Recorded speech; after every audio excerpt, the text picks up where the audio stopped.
Em Recife, a cidade pulsante do Nordeste brasileiro, onde o sol escaldante se mistura ao sal do mar e às sombras das palmeiras, o dia do funeral de Rafael era um daqueles em que o ar parecia pesado, carregado de tristeza e umidade. A igreja de São José, no bairro de Santo Antônio, estava lotada. Familiares, amigos e vizinhos enchiam os bancos de madeira velha, murmurando orações entre soluços. Rafael, um homem de 45 anos, empresário bem-sucedido no ramo de exportação de frutas, havia morrido em circunstâncias misteriosas. Um acidente de carro na estrada que levava a Olinda, onde o veículo capotou sem motivo aparente. A polícia classificara como um acidente fatal, mas os boatos corriam como vento quente pelas ruas empedradas. No centro de tudo, Dona Elisa, a mãe de Rafael, uma mulher de 68 anos com cabelos grisalhos presos em um coque apertado e olhos penetrantes como o Oceano Atlântico, permanecia imóvel ao lado do caixão. Seu rosto era uma máscara de serenidade, sem uma lágrima sequer escorrendo pelas rugas profundas. Vestida de preto rigoroso, com um rosário enrolado nas mãos envelhecidas pelo trabalho árduo de décadas como costureira, ela observava o ritual com uma frieza que chocava a todos. Como pode? Nem uma lágrima pela morte do próprio filho, sussurrou uma vizinha para outra, atrás de um leque improvisado. Ela sempre foi assim, dura como pedra. Mas isso é sem coração. Júlio, o neto de 17 anos, filho único de Rafael, estava ao lado dela. Alto e magro, com olhos castanhos herdados do pai e uma sensibilidade que o fazia notar cada detalhe ao seu redor, ele também se sentia confuso. Chorava copiosamente, as lágrimas embaçando sua visão enquanto apertava a mão da avó. Vó, por que você não chora? O papai, ele se foi, murmurou ele baixinho, mas Dona Elisa apenas apertou sua mão com firmeza, sem responder. O enterro prosseguiu no cemitério de Santo Amaro, sob o céu nublado que ameaçava chuva. Enquanto o caixão descia à terra, os lamentos ecoavam. Luana, a viúva de Rafael, uma mulher de 40 anos com cabelos pretos longos e um ar de elegância fria, soluçava dramaticamente, apoiada em um amigo da família. Seus olhos, no entanto, pareciam secos por trás do véu negro. Meu amor, por quê? Gemia ela, mas Júlio notava algo estranho em sua voz. Uma nota falsa, como se estivesse atuando. Uma semana após o enterro, em uma noite quente de verão, Júlio ouviu batidas na porta da frente. Ele estava no quarto, estudando para o vestibular, quando o som ecoou pela casa silenciosa. Curioso, desceu as escadas de madeira rangente e se escondeu atrás da cortina da sala. Dona Elisa abriu a porta devagar, sua silhueta iluminada pela luz fraca da rua. Lá fora, estava Luana, vestida casualmente, com uma expressão tensa. Dona Elisa, precisamos conversar. Sobre a herança. E sobre Rafael. A avó a deixou entrar, mas sua voz saiu baixa e afiada como uma lâmina. Você acha que eu não sabia que você matou meu filho? Eu só estou esperando você confessar por si mesma. As palavras de Dona Elisa ecoaram na mente de Júlio como um trovão distante. Ele não conseguiu dormir aquela noite, revirando-se na cama enquanto as imagens do pai, sorridente, ensinando-o a surfar nas praias de Boa Viagem, misturavam-se à acusação chocante. Pela manhã, o sol entrava pelas janelas gradeadas da casa antiga em Boa Viagem, iluminando a cozinha onde Dona Elisa preparava o café com a habitual precisão. Júlio sentou-se à mesa, hesitante, o coração pesado. Vó, o que você quis dizer ontem? Sobre a Luana, matando o papai? Dona Elisa parou, o bule de café tremendo levemente em sua mão. Seus olhos, sempre tão firmes, revelaram um brilho de dor contida. Filho, eu não chorei no enterro porque lágrimas não trazem justiça. Seu pai não morreu por acidente. Eu suspeito dela há meses. Rafael me confidenciou coisas. Brigas, ameaças veladas. Luana queria o dinheiro dele, o negócio de exportação de frutas. Ela é fria, calculista. Júlio engoliu em seco. Luana sempre fora distante com ele, tratando-o como um incômodo durante as visitas ao pai no apartamento moderno no Pina. Mas como? A polícia disse que foi acidente. Eles não investigaram direito. Recife tem corrupção em todo lugar. Eu preciso de provas. E você? Você pode me ajudar, Júlio. Você é esperto, observador como seu pai. Assim começou a aliança secreta entre avó e neto. Júlio, motivado pela dor e pela curiosidade, começou a vasculhar as coisas do pai. Primeiro, foram os pertences que Luana enviará para a casa da avó após o enterro. Caixas com roupas, documentos e um laptop antigo. Enquanto Dona Elisa distraía Luana com chamadas telefônicas sobre a herança, alegando questões burocráticas, Júlio explorava. Em uma tarde chuvosa, típica do litoral pernambucano, com trovoadas ecoando ao longe, ele subiu ao sótão da casa. Entre baús empoeirados e rolos de tecido que Dona Elisa usava em sua antiga profissão de costureira, encontrou uma caixa de sapatos cheia de cartas antigas. Eram de Rafael para a mãe, datadas de anos atrás, escritas em papel amarelado. Mãe, Luana mudou. Ela gasta demais. E eu descobri transações estranhas na conta da empresa. Acho que ela está envolvida com alguém, talvez lavagem de dinheiro. Leu Júlio em voz baixa, o coração acelerado. Veja isso, vó, mostrou ele à noite, quando Dona Elisa voltou de uma visita à igreja. Ela leu as cartas sob a luz fraca de uma lamparina, seus lábios apertados. Seu pai era cuidadoso. Ele deixou pistas. No dia seguinte, Júlio decidiu investigar o laptop do pai. Ele era bom com computadores, graças às aulas no Colégio Técnico de Recife. Depois de algumas horas quebrando uma senha simples, Boa Viagem 1980, o ano de nascimento de Rafael, ele acessou arquivos ocultos. Descobriu extratos bancários, transferências suspeitas para contas offshore, totalizando milhões de reais, coincidentes com datas em que Luana viajava a negócios para São Paulo ou Miami. Em uma anotação digital, Rafael escrevera: suspeito de Luana e parceiro desconhecido. Olha, vó, milhões! E o papai sabia que algo estava errado, exclamou Júlio, mostrando a tela para Dona Elisa. Ela assentiu, o rosto sério. Continue procurando, filho. Ele confiava em você. O achado mais chocante veio dias depois, quando Júlio convenceu Dona Elisa a irem ao apartamento de Rafael no Pina, sob o pretexto de pegar fotos antigas para um álbum memorial. Luana estava viajando, o que facilitou a entrada. Enquanto Dona Elisa vasculhava gavetas no quarto, Júlio foi ao escritório do pai, um cômodo pequeno com vista para o rio Capibaribe. Ele notou um livro estranho na estante, um exemplar de Dom Casmurro que parecia fora de lugar. Ao abri-lo, encontrou uma câmera escondida, camuflada na lombada, com um cartão de memória. De volta à casa de Boa Viagem, eles conectaram o cartão ao laptop. As gravações mostravam discussões acaloradas entre Rafael e Luana. Em uma delas, Luana gritava: se você não me der a parte que mereço, Rafael, vai se arrepender. Rafael respondia, calmo mas firme: eu sei o que você está fazendo, Luana. E tenho provas. Ele sabia que alguém o vigiava. E deixou um rastro para nós, murmurou Dona Elisa, assistindo às imagens com os olhos marejados, mas sem derramar uma lágrima. Júlio sentiu um calafrio. Mas quem é o parceiro dela, vó? Precisamos descobrir. Eles intensificaram a investigação. Júlio começou a seguir Luana discretamente pelas ruas movimentadas do centro de Recife, do mercado de São José ao shopping Recife. Em uma manhã, ele a viu se encontrar com um homem misterioso em um café na Rua da Aurora. Um tipo engravatado, com cerca de 50 anos, que falava baixo e parecia nervoso. Júlio anotou a placa do carro dele, um SUV preto, e passou para Dona Elisa. A avó, por sua vez, ativou sua rede de contatos. Como costureira por décadas, ela conhecia muitas pessoas, vizinhas fofoqueiras, antigas clientes que trabalhavam em bancos e até um primo que era taxista. Com descrição, descobriram que o homem do café era Carlos Menezes, um conhecido advogado ligado a esquemas de lavagem de dinheiro no Nordeste.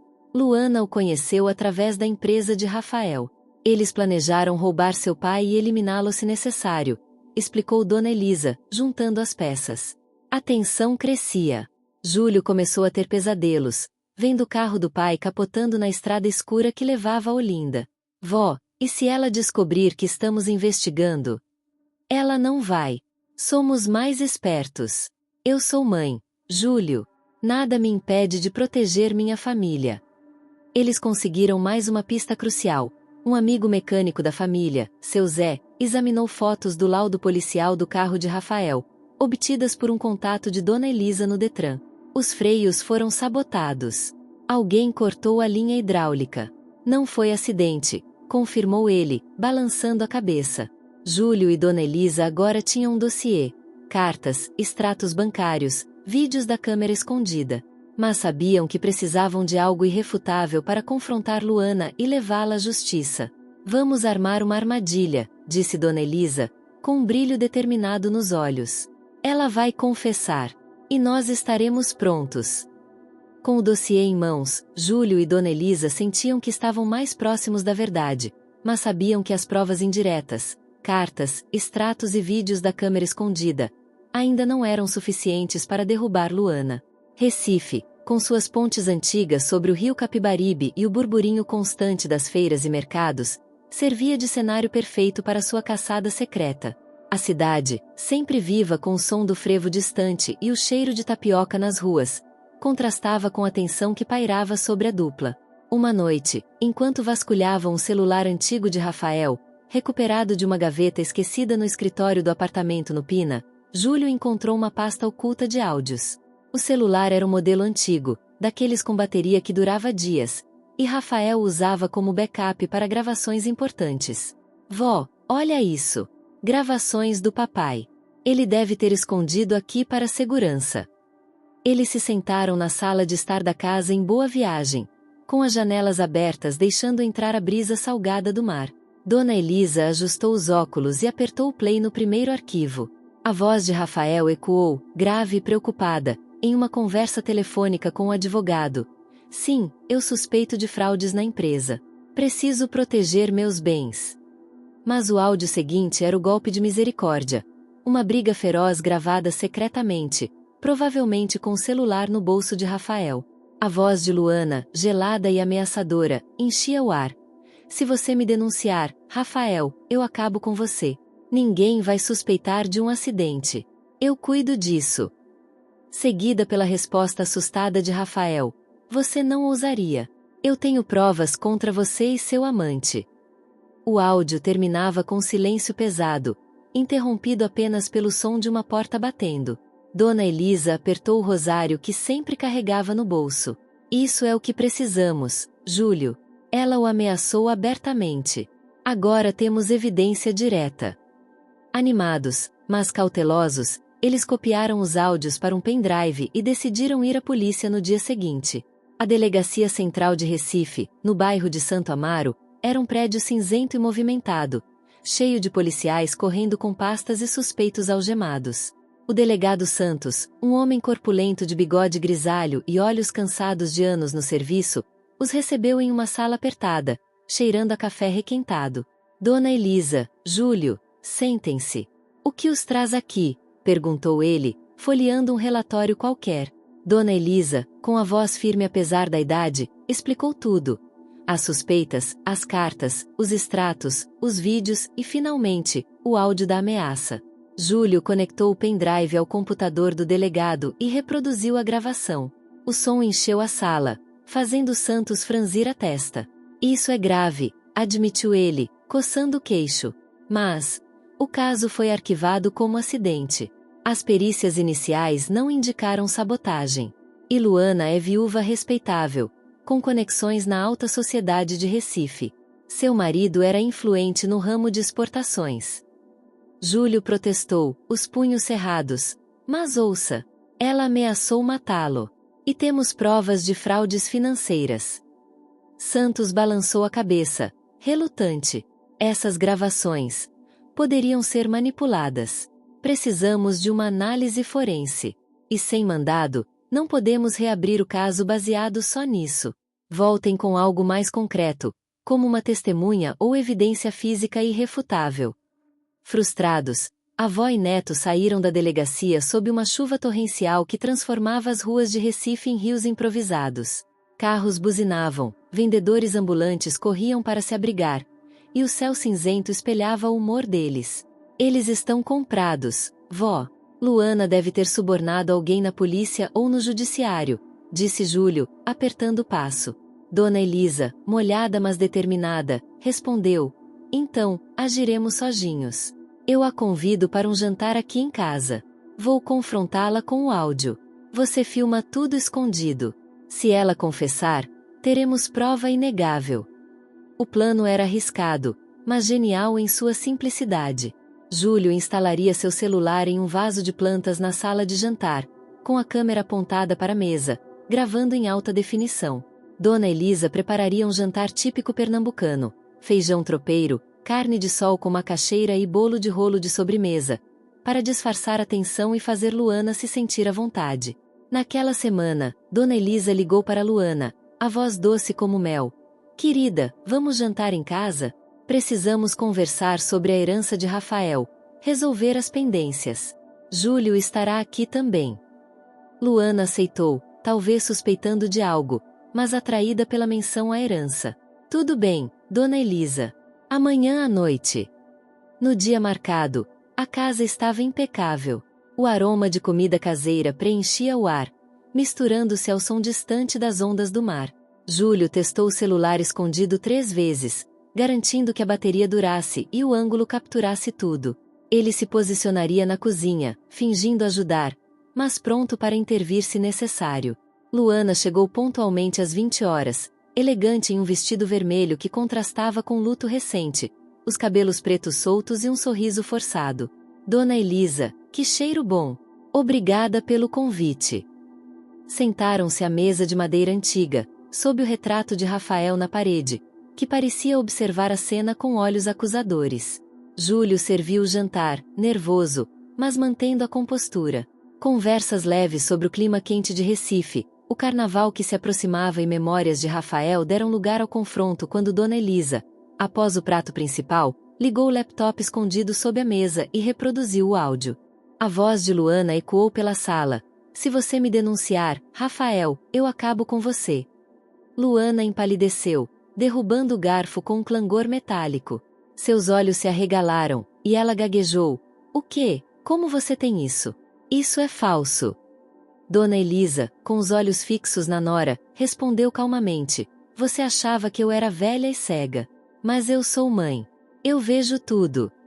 Luana se levantou de supetão, a cadeira raspando no chão. Isso não prova nada. Rafael era paranoico com as finanças. Eu não o matei. Mas sua voz tremia, e o pânico era evidente. Ela olhou ao redor, como se procurando uma saída, o rosto corado. Júlio, da cozinha, via tudo pela fresta da porta, o celular gravando cada gesto. Dona Elisa pressionou. Confesse, Luana. Você sabotou o carro dele. Os freios cortados, o acidente na estrada para Olinda. Foi por dinheiro, não foi? Você e Carlos Menezes, lavando milhões. Luana desabou de volta na cadeira, as mãos tremendo. Foi um erro. Rafael descobriu o esquema. Ele ia me denunciar, acabar com tudo. O mecânico. Eu paguei para ele mexer nos freios. Mas eu não queria que morresse. Só um susto, para ele recuar. Mas o carro capotou. Lágrimas falsas escorriam, mas sua voz era de desespero genuíno. A confissão estava gravada. Dona Elisa, sem piedade, disse: Você tirou meu filho. Agora, a justiça virá. Ela pegou o telefone para chamar a polícia, mas Luana, em pânico total, tentou agarrar o laptop. Não! Me dê isso! Júlio irrompeu na sala, parando Luana. Já acabou. Está tudo filmado. Luana olhou para ele, horrorizada, e tentou fugir pela porta dos fundos, tropeçando em uma cadeira. Ela saiu correndo pelas ruas escuras de Boa Viagem, o vestido vermelho esvoaçando como uma bandeira de alerta. Dona Elisa e Júlio não a perseguiram. Tinham um vídeo. Ofegantes, eles se abraçaram. Conseguimos, vó. Ela confessou tudo. Mas a noite não terminara. Luana, em sua fuga, ligou para Carlos Menezes, seu parceiro no crime, pedindo ajuda. Júlio, esperto, havia instalado um app de rastreamento no celular dela durante uma visita anterior. Uma medida preventiva.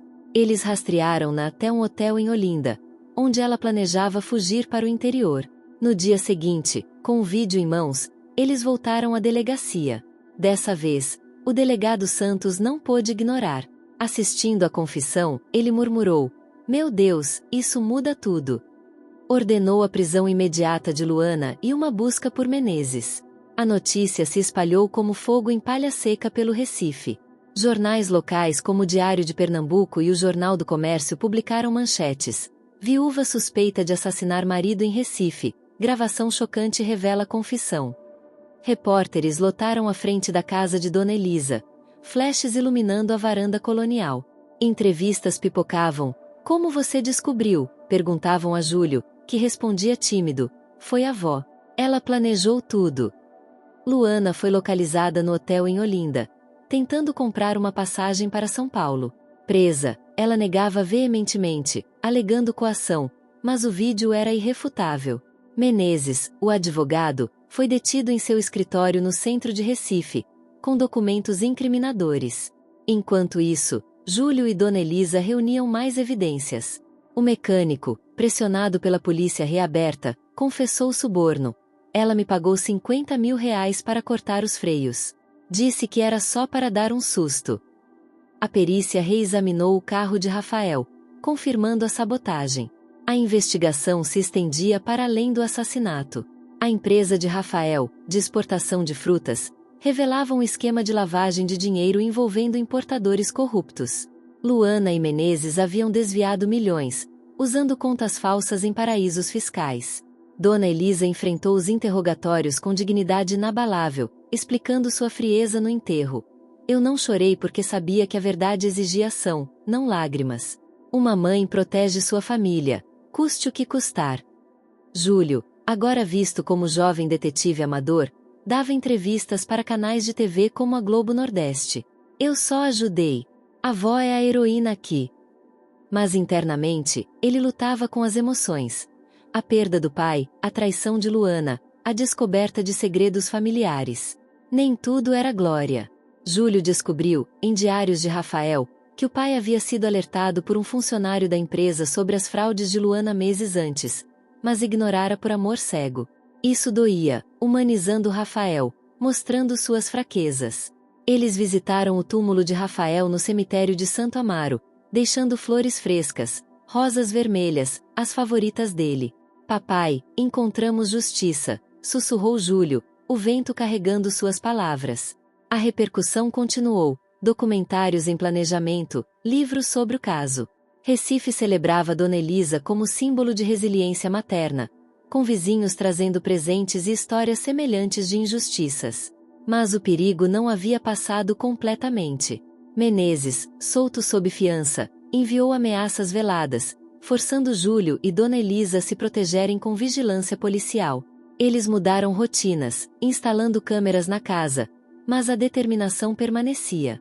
À medida que o julgamento se aproximava, a dupla preparava testemunhos.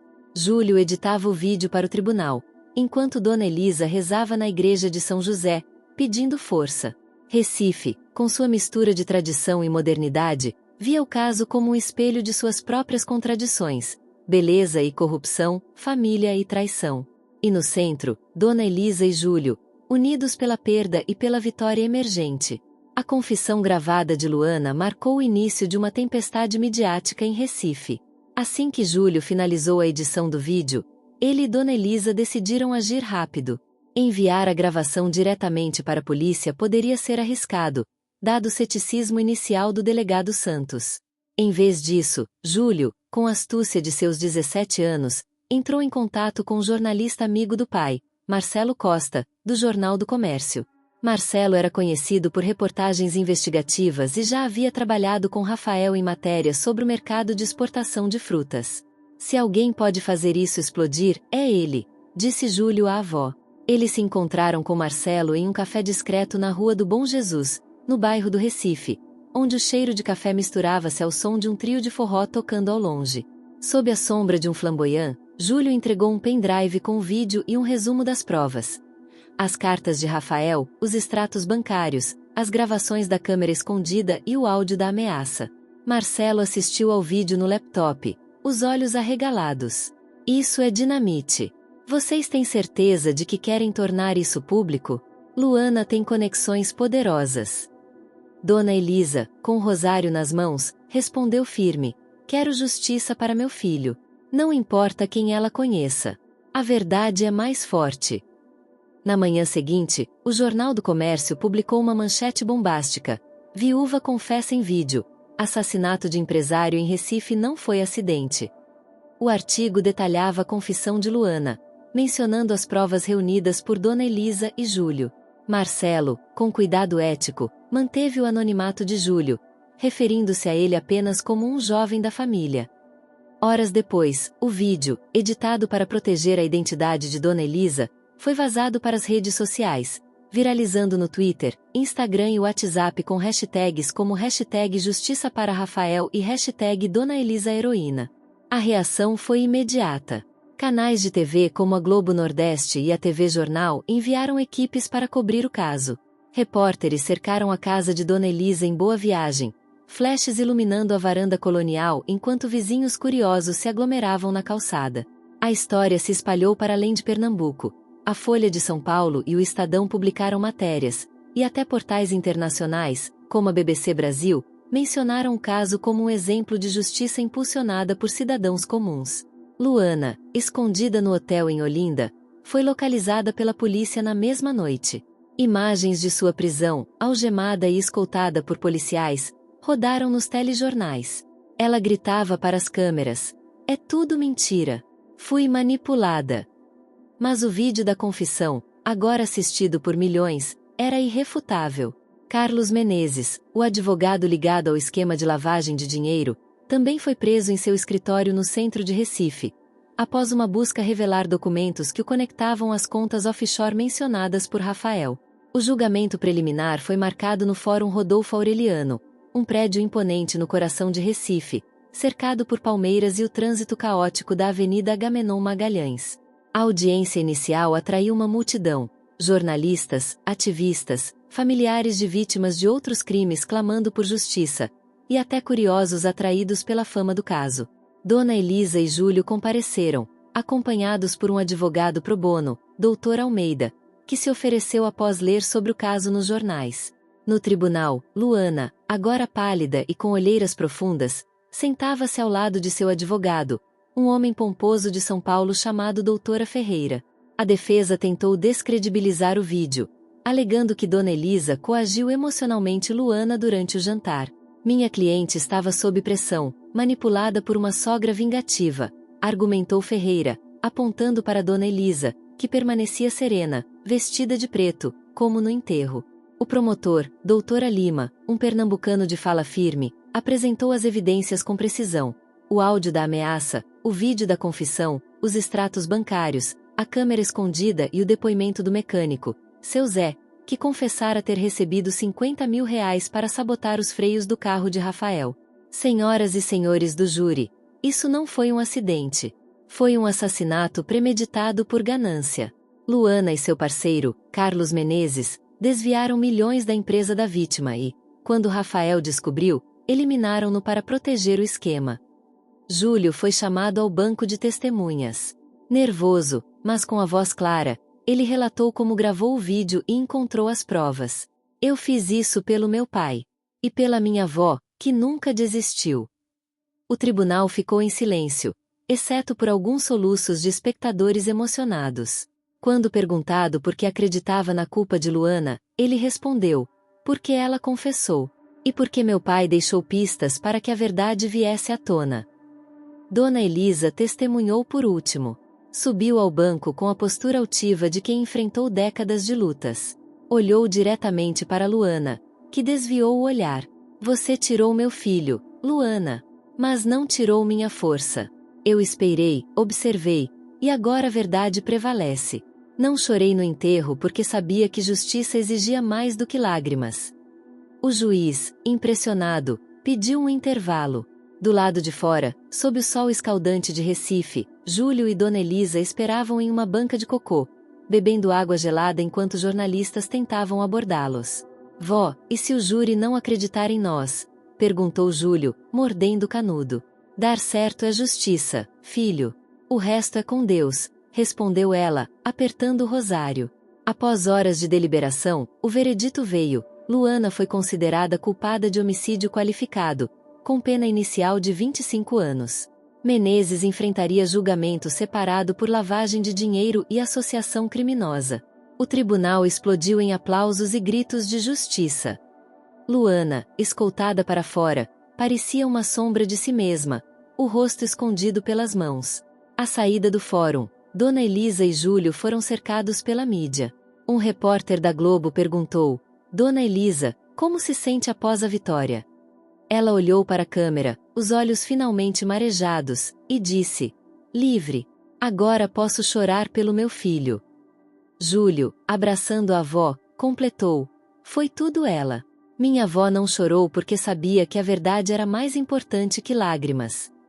A frase ecoou nos telejornais, transformando Dona Elisa em um ícone de resiliência materna. Nas semanas seguintes, a fama de Júlio explodiu. Ele recebia mensagens de apoio nas redes sociais, ofertas de bolsas de estudo em jornalismo investigativo e até convites para programas de TV. No colégio, colegas o chamavam de Sherlock de boa viagem, o que o fazia rir, mas também o constrangia. Eu não sou herói. Só fiz o que meu pai gostaria, dizia ele. Dona Elisa, por sua vez, mantinha a humildade.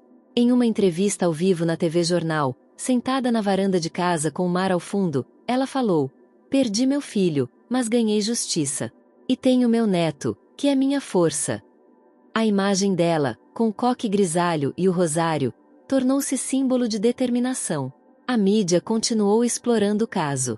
Documentários no Globoplay e no Netflix foram anunciados, e uma editora pernambucana ofereceu a Júlio um contrato para um livro sobre a história. A empresa de Rafael, agora sob gestão de Dona Elisa, foi saneada, com as fraudes expostas levando à prisão de outros envolvidos no esquema. Recife abraçou a dupla como heróis locais. No mercado de São José, vendedores ofereciam cocos de graça a Júlio, e no bairro do Recife, grafiteiros pintaram um mural com o rosto de Dona Elisa, com a frase: a mãe que não chorou. A cidade, com suas contradições de beleza e corrupção, via na história um reflexo de sua luta por justiça. Mas nem tudo era celebração. Júlio enfrentava pesadelos com a voz de Luana e a imagem do carro capotando. Ele visitava o túmulo de Rafael com frequência, deixando flores e prometendo: papai, vou honrar seu nome.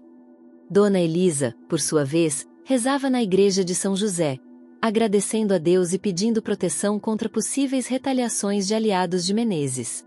A história de Dona Elisa e Júlio tornou-se uma lenda em Pernambuco, contada em rodas de conversa nas praias, nos bares do bairro do Recife e nas feiras de boa viagem. Eles provaram que, em uma cidade onde a verdade às vezes se perde nas ondas do Capibaribe, a força de uma família unida pode mudar tudo. Com o julgamento de Luana encerrado, Recife parecia respirar aliviada, como se a justiça tivesse trazido um pouco de paz às ruas banhadas pelo sol e pelo sal do mar. A casa de Dona Elisa, em Boa Viagem, antes um lugar de luto silencioso, agora vibrava com uma energia nova.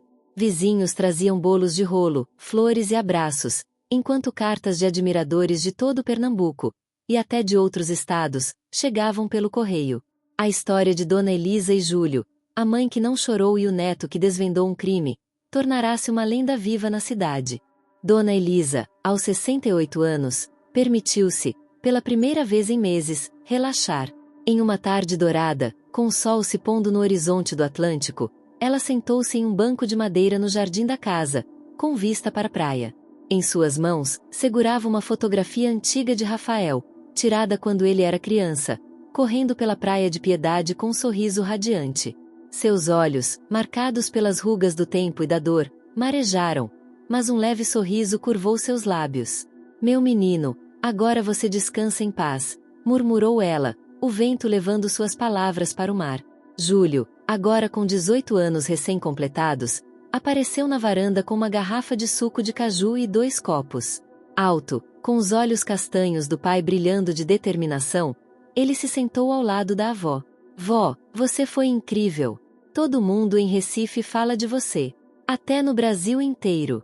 Ontem vi um post no Instagram com sua foto, dizendo que você é a mãe mais forte do Nordeste.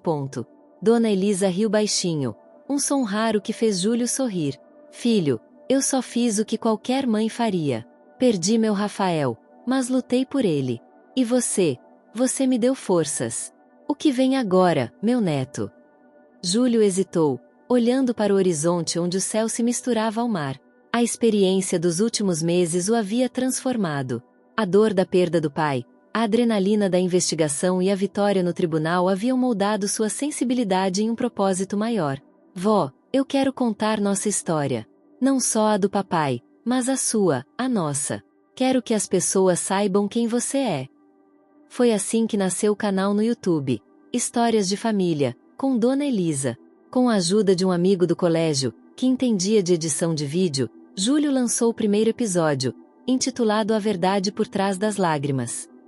No vídeo, ele narrava a saga da investigação, com Dona Elisa contando trechos em sua voz firme e pausada, sentada na varanda com o mar ao fundo. Ela falava sobre Rafael, sobre a dor de não chorar no enterro, sobre a força de uma mãe que escolheu a justiça em vez das lágrimas. O vídeo explodiu, alcançando milhões de visualizações em poucos dias. Comentários como Dona Elisa é um exemplo, e Júlio, você é o orgulho de Pernambuco, lotavam a seção de comentários. Agora todos sabem quem você é, vó. E eu me orgulho de ser sua família, disse Júlio, mostrando o celular com as estatísticas do canal. Dona Elisa, que mal entendia de redes sociais, sorriu. Se isso inspira alguém, filho, já valeu a pena. O canal cresceu rapidamente. Novos episódios traziam histórias de Recife, as tradições pernambucanas, como o maracatu e o frevo, receitas de Dona Elisa, como o bolo de rolo que ela fazia com goiabada caseira, e relatos de outras famílias que enfrentaram injustiças. Um episódio especial, Mães que Lutam, entrevistava mulheres de comunidades carentes de Recife, como a Ilha de Deus, que batalhavam por seus filhos contra adversidades. O canal não só celebrava a resiliência de Dona Elisa, mas dava voz a outros heróis anônimos. Enquanto isso, a vida de Júlio tomava novos rumos. Ele ingressou na Universidade Federal de Pernambuco, UFPE, cursando comunicação com ênfase em jornalismo. Equilibrava os estudos com o canal, que já rendia convites para palestras e parcerias com marcas locais. Quero contar histórias reais, como a nossa, vó. Histórias que mudam as pessoas, dizia ele. Luana, na colônia penal feminina Bom Pastor, tentava apelações, mas as chances de sucesso eram mínimas. Carlos Menezes, condenado por lavagem de dinheiro, enfrentava uma pena de 12 anos. A empresa de Rafael, agora gerida por Dona Elisa com a ajuda de um contador honesto, foi saneada. As fraudes foram desmanteladas, e os lucros passaram a financiar bolsas de estudo para jovens de comunidades carentes. Uma ideia de Júlio em homenagem ao pai. Anos se passaram. Em 2030, Júlio, aos 22 anos, tornou-se um jornalista premiado. Seu livro, A Mãe que Não Chorou, publicado por uma editora pernambucana, narrava a jornada da família com detalhes emocionantes. Dedicado a Dona Elisa, o livro esgotou na Feira do Livro de Recife, com filas de leitores pedindo autógrafos. Dona Elisa, agora com 73 anos, ainda forte e com o mesmo coque grisalho, participava de palestras ao lado do neto, falando sobre justiça familiar e resiliência. Nunca subestimem uma mãe, dizia ela, arrancando aplausos. A casa em Boa Viagem continuou sendo o coração da família. Em uma noite estrelada, com o som das ondas ao fundo, Júlio e Dona Elisa sentaram-se novamente na varanda. Ele mostrou o último vídeo do canal, que contava a história de uma pescadora de Piedade que lutou contra a poluição para proteger sua comunidade. Vó, graças a você, aprendi que força vem do coração, não das lágrimas. Ela apertou a mão dele, os olhos brilhando sob a luz da lua. E você me ensinou a compartilhar, filho. Nossa família continua, e Recife sabe disso. A cidade, com seu frevo nas ruas, maracatu nos becos e o cheiro de cuscuz nas manhãs, celebrava Dona Elisa e Júlio como ícones. Murais com seus rostos surgiram no bairro do Recife e escolas locais contavam sua história em aulas de cidadania. A lição era clara. Em um mundo onde a verdade às vezes se perde nas correntezas do Capibaribe, a força de uma família unida pode mudar tudo. Dona Elisa, segurando a foto de Rafael, sabia que a justiça não apagava a saudade, mas trazia paz. Júlio, ao seu lado, prometia levar adiante o legado do pai e da avó.